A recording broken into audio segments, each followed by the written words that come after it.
Welcome to how to customize apps on iPhone with shortcuts. But before start of this video, I want you guys to like this video and subscribe to my YouTube channel. So first of all, what you're gonna need to do, you will open up Shortcuts app.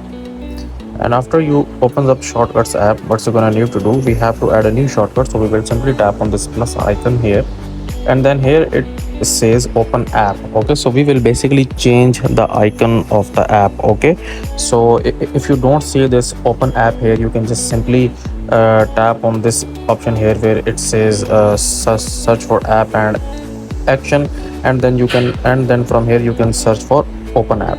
So tap on this one, open app, and then tap on this app, and now select the app that you want to open. So in my case, maybe I want to open TikTok. So I will just tap on TikTok, and then what you're gonna need to do here, that you will just simply tap on this share option here, and now we will basically add this app to our home screen. Okay, so add to home screen.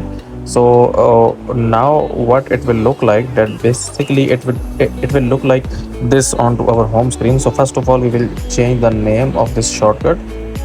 So we will tap on like TikTok, and now from here basically you can see that the icon of the app, the shortcut would look like this. So we can basically just change the solid colors from here, or we can add image from here as well.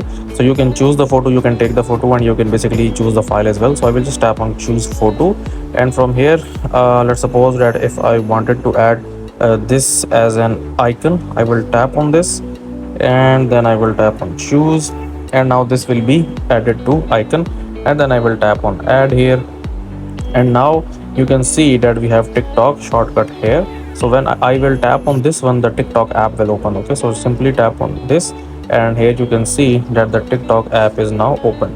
So that's it for this video, guys. If you find this video useful, kindly like this video and subscribe to my channel, and I will meet you in the next video.